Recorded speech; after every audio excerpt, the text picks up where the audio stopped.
Hello everyone, welcome to a new inside line story. आज हम एक बहुत ही दिलचस्प सोच देख रहे हैं, एंड्रू कार्नेगी का मशहूर एस्से द गॉस्पेल ऑफ वेल्थ। ये उस जमाने में लिखा गया था जब इंडस्ट्रियल रेवोल्यूशन के बाद कुछ ही लोगों के पास बेशुमार दौलत जमा हो रही थी। तो कार्नेगी इसमें एक बड़ा सवाल उठाते हैं कि भाई इतनी सारी वेल्थ का आखिर करना क्या है, उनका मकसद क्या था ये सब शुरू करने का। बिल्कुल, कार्नेगी बेसिकली ये कह रहे थे कि उनके टाइम का, उनके युग का सबसे बड़ा चैलेंज, सबसे बड़ी चुनौती वेल्थ का सही एडमिनिस्ट्रेशन है। मतलब इस दौलत को ठीक से मैनेज कैसे किया जाए ताकि अमीर और गरीब के बीच एक हार्मोनियस रिलेशनशिप, एक तरह का भाईचारा बना रहे। अच्छा। वो पॉइंट आउट करते हैं कि पिछले कुछ 100 सालों में ह्यूमन लाइफ फंडामेंटली बदल गई है, पूरी तरह रेवोल्यूशनाइज हो गई है। पहले के जमाने में आप सोचिए, एक कबीले का सरदार और उसके जो साथी होते थे, उनके रहन सहन में, घर, कपड़े, खाना, इसमें बहुत ज्यादा फर्क नहीं होता था। उन्होंने एक एग्जाम्पल दिया सू चीफ का। उसका विगवाम यानी उसका जो टेंट था वो बाकी कबीले वालों जैसा ही था, कुछ खास अलग नहीं। हाँ, ये फर्क तो आज भी दिखता है, एक तरफ आलीशान महल और दूसरी तरफ एक छोटा सा घर। एग्जैक्टली। कार्नेगी कहते हैं आज एक मिलियनेयर के पैलेस और एक मजदूर की छोटी सी झोपड़ी के बीच का जो जबरदस्त कॉन्ट्रास्ट है, वो ही दिखाता है कि सिविलाइजेशन कितना बदल गया है। लेकिन इंटरेस्टिंग बात यह है कि कार्नेगी इस बदलाव को, इस इनइक्वालिटी को बुरा नहीं मानते थे। अच्छा, बुरा नहीं मानते थे? नहीं, बल्कि वो इसे प्रोग्रेस के लिए जरूरी, एसेंशियल समझते थे। उनका आर्ग्यूमेंट था कि ये बेहतर है कि समाज में कुछ ही घर ऐसे हों जहां लिटरेचर, आर्ट्स, रिफाइनमेंट यानी सिविलाइजेशन की सबसे ऊंची चीजें हों, बजाय इसके कि ऐसी जगह कहीं हो ही ना। ये ग्रेट इरेगुलरिटी यानी ये जो बड़ी असमानता है, वो यूनिवर्सल स्क्वालर मतलब सबकी बदहाली से फिर भी बेहतर है। उनका एक फेमस कोट है, without wealth there can be no Maecenas. Maecenas Rome में आर्ट्स के एक बड़े पेट्रन थे, मतलब दौलत के बिना आर्ट, कल्चर, नॉलेज को सपोर्ट नहीं मिल सकता। तो वो गुड ओल्ड टाइम्स वाली जो बात होती है उसे एकदम नकार रहे हैं। हाँ बिल्कुल, वो उस नोस्टैल्जिया में बिलीव नहीं करते। वो कहते हैं कि पुराने गुड ओल्ड टाइम्स में न मालिक की हालत अच्छी थी, न ही सर्वेंट की, दोनों ही स्ट्रगल करते थे। ये जो बदलाव आया है इसे हम रोक नहीं सकते, तो बेहतर है इसे एक्सेप्ट करें और इसका बेस्ट पॉसिबल यूज निकालें। इसकी सिर्फ निंदा करना, इसे क्रिटिसाइज करना, वो तो टाइम वेस्ट है। राइट। और ये बदलाव आया कैसे? वो मैन्युफैक्चरिंग का एग्जाम्पल देते हैं। पहले घरों में या छोटी वर्कशॉप्स में स्किल्ड लोग सामान बनाते थे। मालिक और उसके साथ काम करने वाले साथ रहते थे, काम करते थे, एक तरह की सोशल इक्वालिटी थी। लेकिन जो चीजें बनती थीं वो थोड़ी क्रूड, मतलब सिंपल होती थी और बहुत महंगी भी होती थी। राइट। आज मास प्रोडक्शन से, बड़ी फैक्ट्री से बेहतरीन क्वालिटी की चीजें इतने कम दाम पर अवेलेबल हैं जो पहले हम सोच भी नहीं सकते थे। आज एक एवरेज पर्सन वो चीजें अफोर्ड कर सकता है जो पहले सिर्फ राजा महाराजा या बहुत अमीर लोग ही इस्तेमाल कर पाते थे।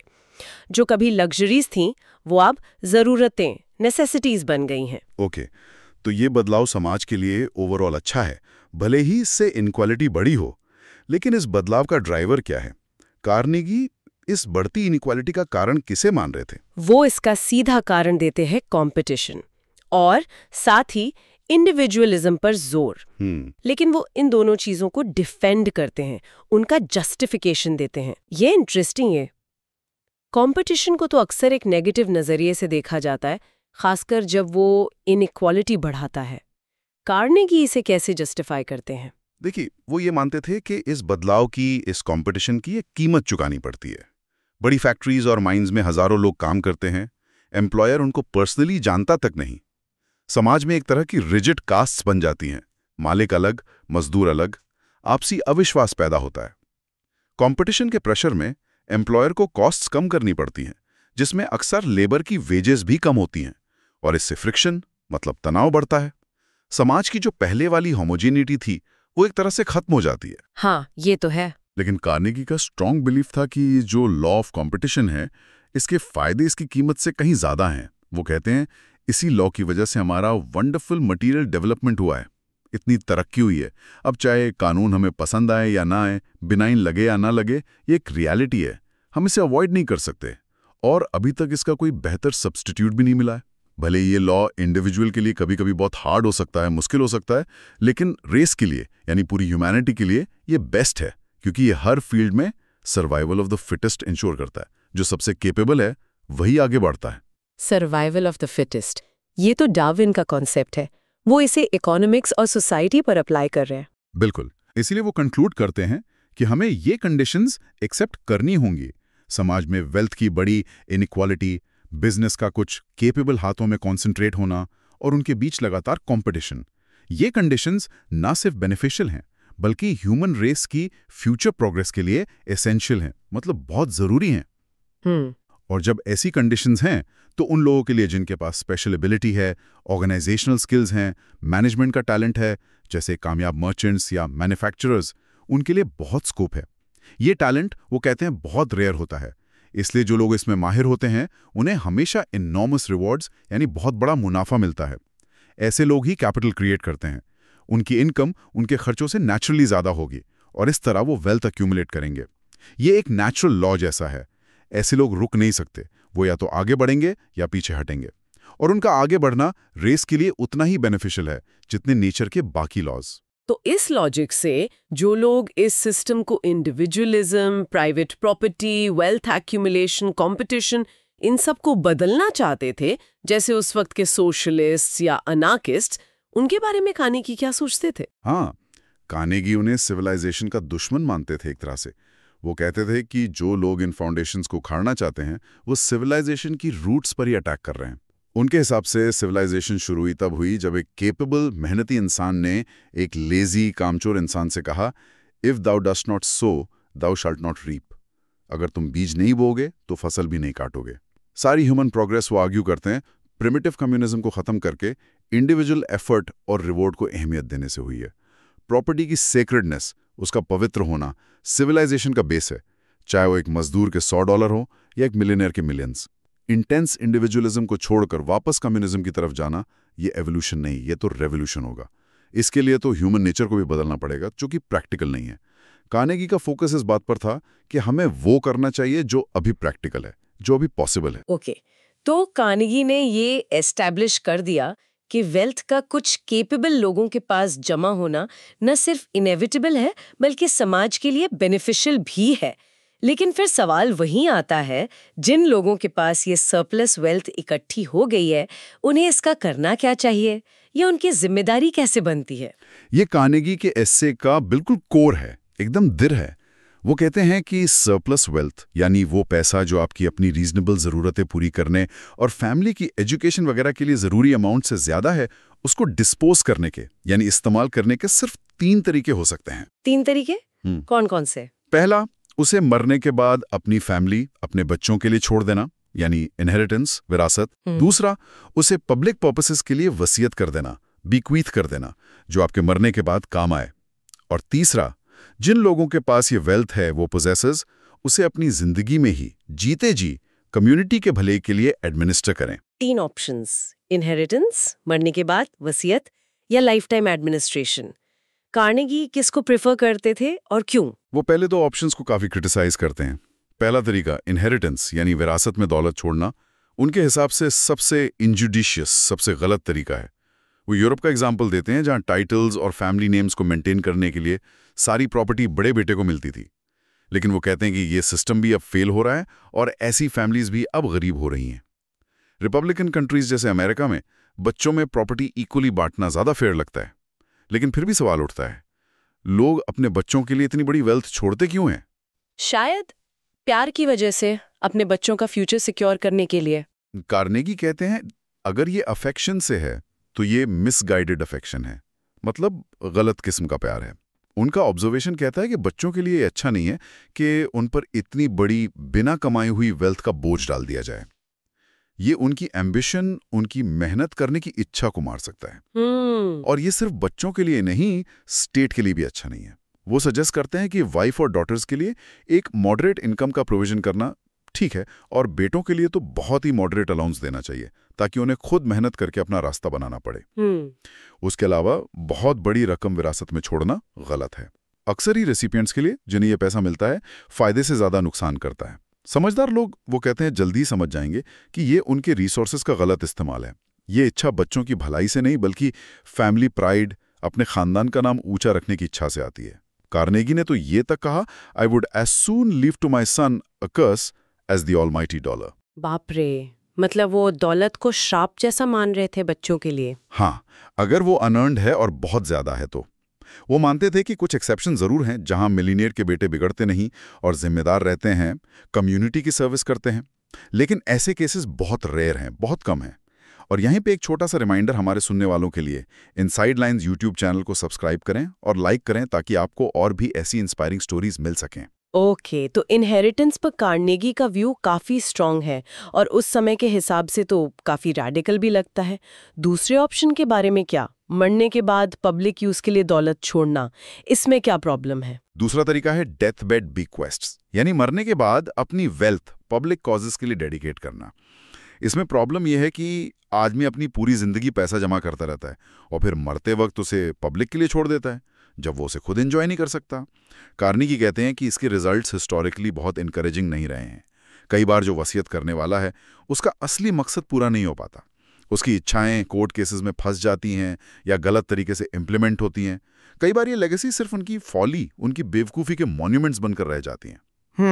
हमें ये याद रखना चाहिए, कार्नेगी वार्न करते हैं, कि वेल्थ को इस तरह वाइजली इस्तेमाल करना कि कम्युनिटी को सच में फायदा हो, उसके लिए भी उतनी ही एबिलिटी और जजमेंट चाहिए जितनी उसे कमाने में लगी थी।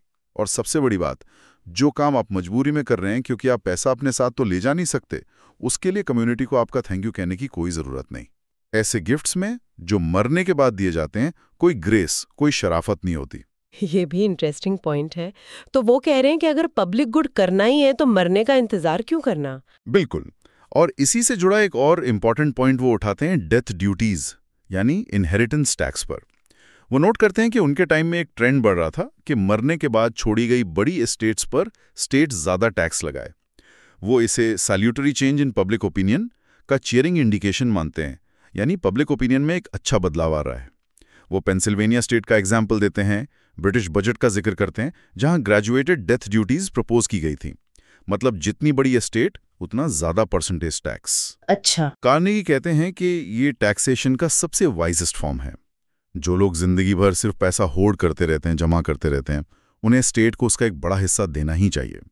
उनके लिए हैवी डेथ टैक्स स्टेट का एक तरह से कंडेमनेशन है, निंदा है उस सेल्फिश मिलियनेयर की अनवर्दी लाइफ की। वो चाहते थे कि नेशंस इस डायरेक्शन में और आगे बढ़ें, टैक्स को और ग्रेजुएट करें और मिलियनेयर की मौत पर उसकी जमा की हुई वेल्थ का एक सिग्निफिकेंट पोर्शन स्टेट को मिले। इससे वो उम्मीद करते थे अमीर लोगों को इंसेंटिव मिलेगा कि वो अपनी लाइफ में ही जीते जी अपनी वेल्थ को वाइजली एडमिनिस्टर करें, जो कि सोसाइटी के लिए सबसे फ्रूटफुल, सबसे फायदेमंद है। तो ये एकदम क्लियर है कि कार्नेगी तीसरे ऑप्शन को ही बेस्ट मानते थे, अपनी जिंदगी में ही सरप्लस वेल्थ को एडमिनिस्टर करना।